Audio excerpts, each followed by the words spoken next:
కంటే ముందే మాట్లాడేవాళ్ళే అని విజ్ఞప్తి చేసిన. ఏదేమైనా నేను వ్యక్తిగతంగా చాలా అభిమానించే గౌరవించే నాయకులలో దేవేందర్ గౌడ్ గారు మొదటి స్థానంలో ఉంటారు.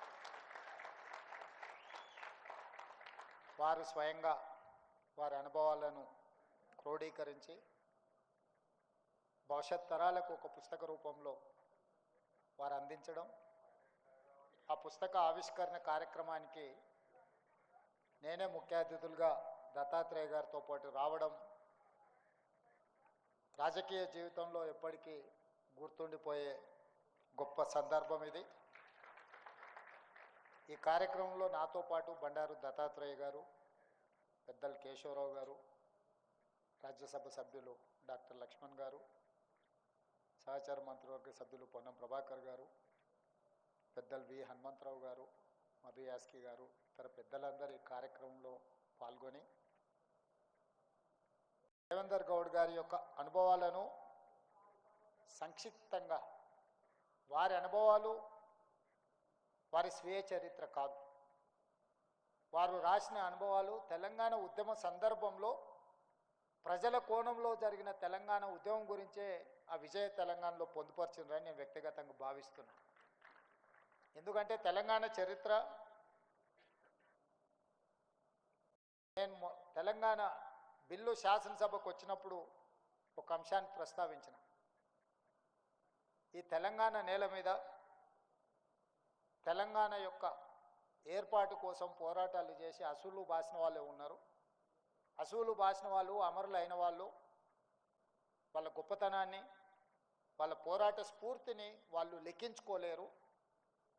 అలాంటి వాళ్ళు వేలాది లక్షలాది మంది ఈ నేల మీద పుట్టినరు, ఈ నేల మీద అమరులైనరు. కానీ విజయం సాధించినప్పుడు కొంతమంది ఆ చరిత్రను తమ గొప్పతనంగానో తమకు అనుకూలంగానో మలుచుకుంటారు. కాబట్టి ఈరోజు ఉమ్మడి ఆంధ్రప్రదేశ్ శాసనసభలో తెలంగాణ యొక్క చరిత్రను, పోరాట స్ఫూర్తిని, సాయుధ రైతాంగ పోరాటం నుంచి ఆ తర్వాత 69 కానీ, లేకపోతే 96లో తెలంగాణ జనసభ ఉద్యమం కానీ, లేకపోతే 2001లో కానీ వివిధ సందర్భాలలో తెలంగాణ ఉద్యమంలో పాల్గొన్న విద్యార్థిని ఉద్యమకారుల గురించి చర్చ జరగాలి, ఈ చరిత్రను లెక్కించాలి అని ఆ రోజే నేను శాసనసభలో ప్రస్తావించిన.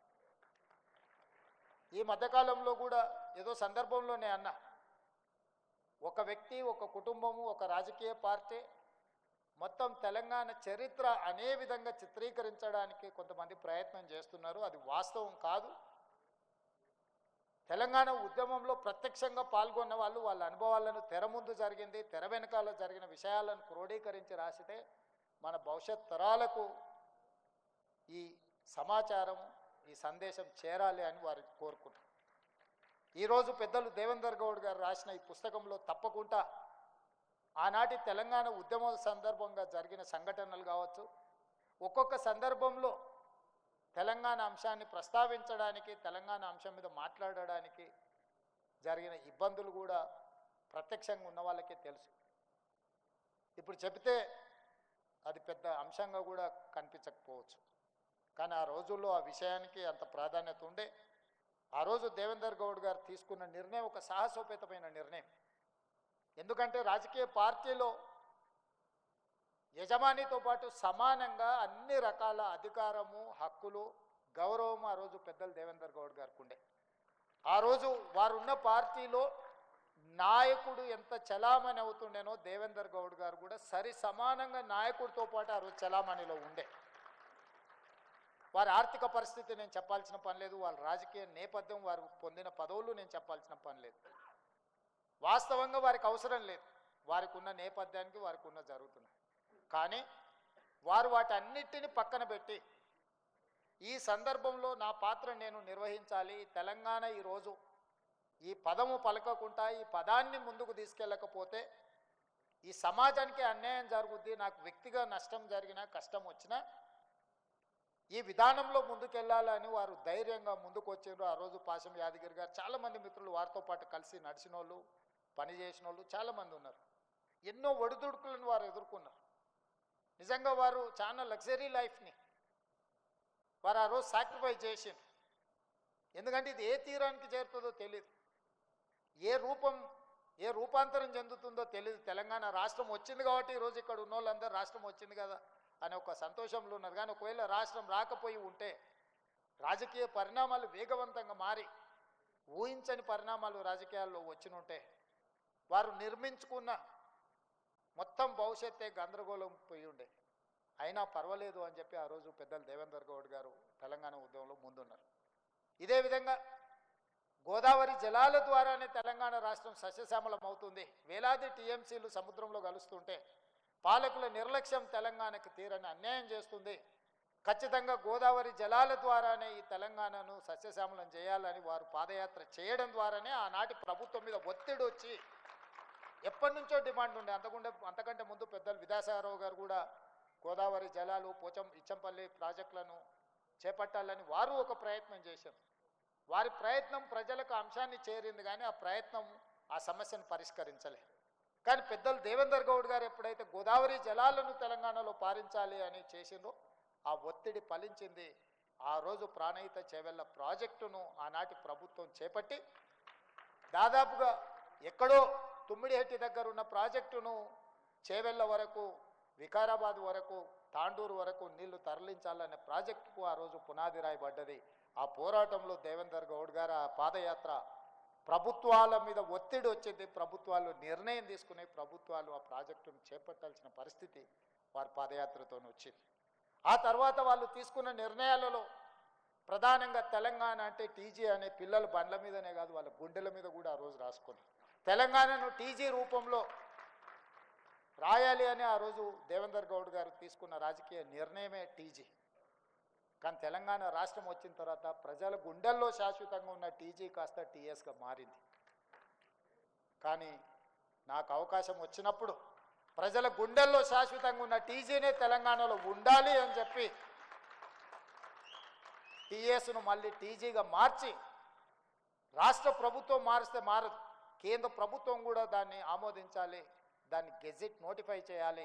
కేంద్ర ప్రభుత్వం దగ్గరకు కూడా వెళ్ళి ప్రధానమంత్రి గారిని, కేంద్ర హోంశాఖ మంత్రి గారిని కలిసి ఎంహెచ్ఏ నుంచి నోటిఫై చేయించి ఈరోజు ప్రజల గుండెల్లో శాశ్వతంగా ఉన్న టీజీ ఈరోజు టీజీగా ప్రజలు కోరుకున్న విధంగా వచ్చింది అని అంటే అది వారు ఆ రోజు ఆలోచన చేసిండ్రు, ఈరోజు మేము అమలు చేసినాం.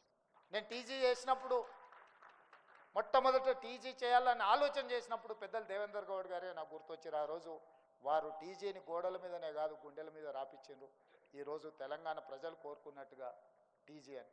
ఇంతకుముందు మనం విన్న జయ జయ హే తెలంగాణ 10 సంవత్సరాలు నివురు గప్పిన నిప్పులాగా ఉండే. రాష్ట్రీయ గీతంగా తెలంగాణ ఉద్యమంలో మనం తెచ్చుకుందాం అనుకున్నాం, పాడుకున్నాము, ఆడుకున్నాము. తెలంగాణ వస్తే మొట్టమొదట తెలంగాణ రాష్ట్రీయ గీతమే మొదటి నిర్ణయం అవుతుంది అనుకున్నాం.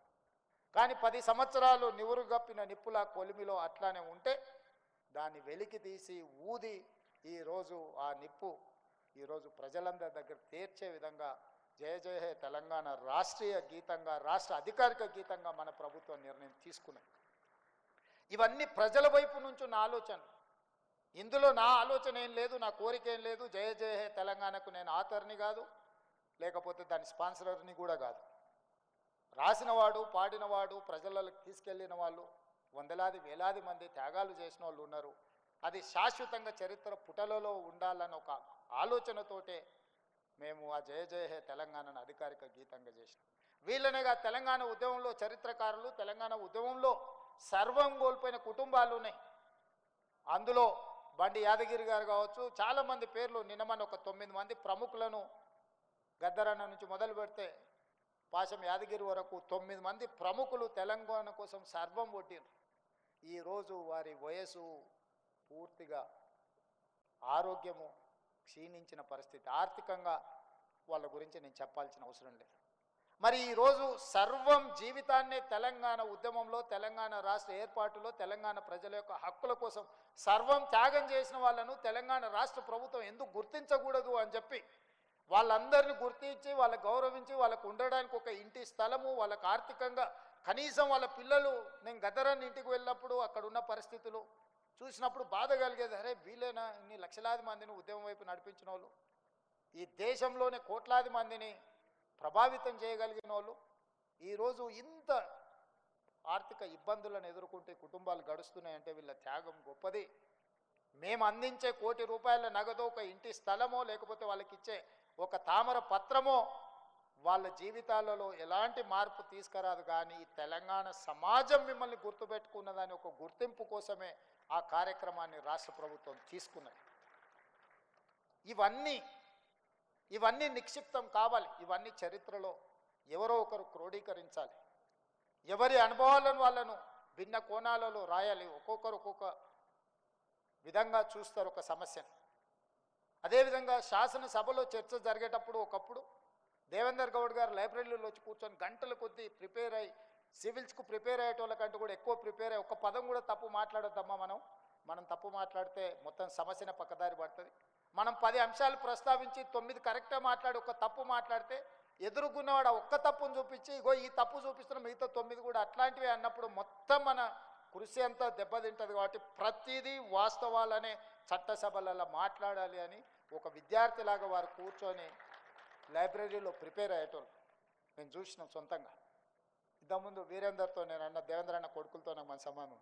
వీరేందర్ అన్నాను కొంచెం ముందు వస్తే ఆ డిస్ప్లేలు అన్నీ చూసి ఉండొచ్చు అని నేను అన్న, వీరేందర్ అవన్నీ మీరు చూడాలి, ఎందుకంటే ఆ టైంలో మీరు చదువుకుంటూ ఉంటుంది, మీరు వ్యాపారాలు చేసుకుంటుంటారు. మేము దేవేందర్ అన్నతోనే ఉన్నాం కాబట్టి నాకేం అక్కర్లేదు, నాకు అన్నీ గుర్తున్నాయి.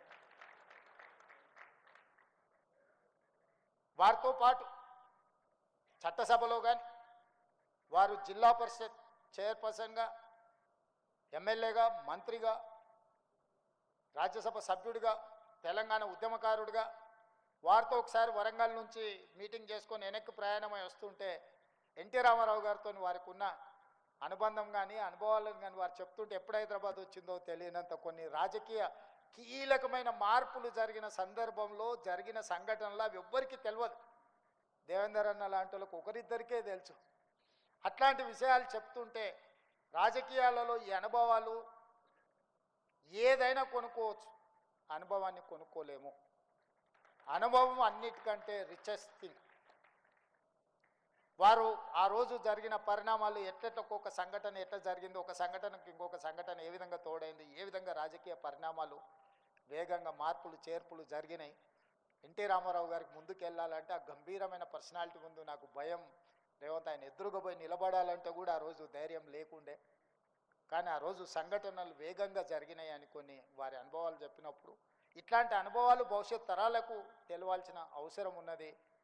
ఈరోజు వారు పుస్తకం రాయడం, ఈ పుస్తకం కార్యక్రమంలో మేమందరం రావడం, ఈరోజు తెలంగాణ సమాజంలో ఒకనాడు పివి నరసింహారావు గారు, మరి చెన్నారెడ్డి గారు లాంటి రాజకీయ ఉద్దండులు ఉన్నారు. ఆ తర్వాతి తరంలో పెద్దలు జైపాల్ రెడ్డి గారు, దేవేందర్ గౌడ్ గారు లాంటి వాళ్ళు ఉన్నారు. వాళ్ళు క్రియాశీలక రాజకీయాలలో లేకపోవడం తెలంగాణకే తీరని నష్టం. జైపాల్ రెడ్డి గారు మన మధ్య లేకపోవడం, దేవేందర్ గౌడ్ గారు క్రియాశీలక రాజకీయాలు లేకపోవడం వల్ల తెలంగాణలో ఒక గౌరవప్రదమైన రాజకీయ వాతావరణం లేకుండా పోయింది. వారు ఏదన్నా మేము ఇప్పుడున్న కాంపిటీషన్లో మేము ఏదైనా మాట్లాడితే ఏందమ్మా అంత మాట నువ్వు అని అడిగేటోడు దేవేందర్ గౌడ్ గారు. అంటే అన్న మీరంతా వన్డే మ్యాచ్లు ఆడారు, మేము 2020 ఆడుతున్నాము, ఇప్పుడున్న దాంట్లో hit out or get out తప్ప ఇవన్నీ లెక్కలు వేసేటట్టు ఏడుంది దేవేందర్ అన్న. పాతకాలంలో టెస్ట్ మ్యాచ్లాగా ఆడిర్రు జైపాల్ రెడ్డి గారు, పివి నరసింహారావు గారు, మరి చెన్నారెడ్డి గారు. ఆ తర్వాతి తరం మీరు వన్డేలు ఆడినరు అన్న, ఇప్పుడు మేము 2020 ఆడుతున్నాము.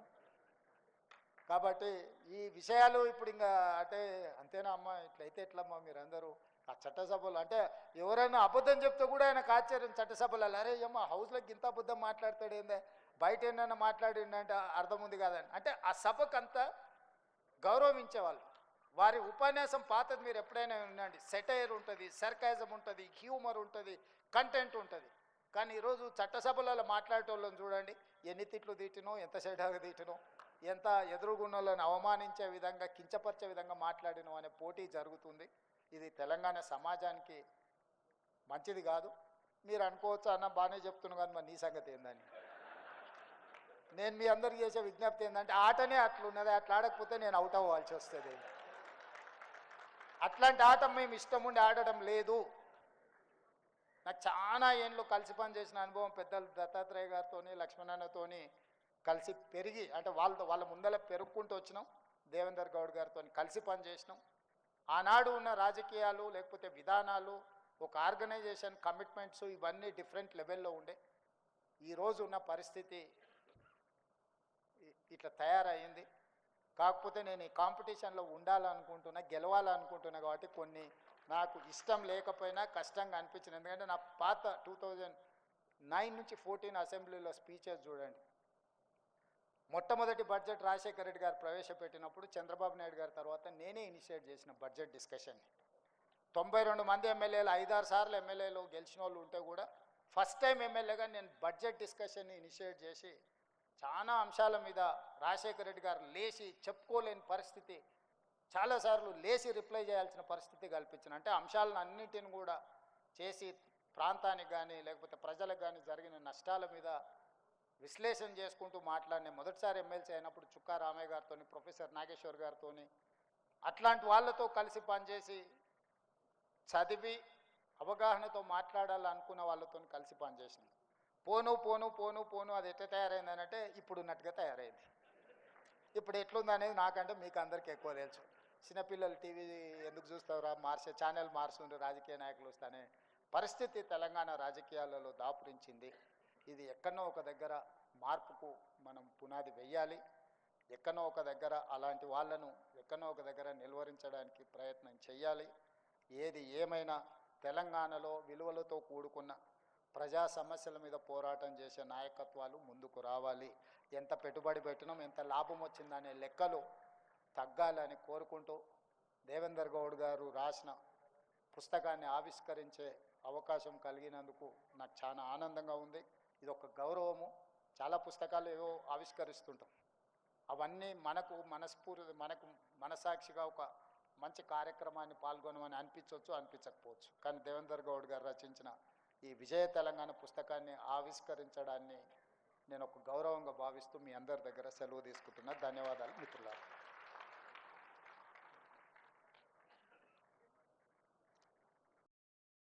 గౌరవ ముఖ్యమంత్రి వర్యులు అన్నగారు రేవంత్ రెడ్డి అన్నగారికి మనస్ఫూర్తిగా ధన్యవాదాలు తెలియజేస్తూ ఉన్నాము. ఇప్పుడు వాస్తవంగా పెద్దలు డాక్టర్ కేశవరావు గారు మాట్లాడాల్సి ఉండే, కానీ ఆరోగ్యరీత్యా వారికి చిన్న సర్జరీ కావడం వల్ల వారు మాట్లాడలేకపోతున్నారు. ఇప్పుడు గౌరవనీయులు పెద్దలు రాజ్యసభ సభ్యులు డాక్టర్ లక్ష్మణ్ అన్న గారిని మాట్లాడవలసిందిగా విజ్ఞప్తి చేస్తూ ఉన్నాం.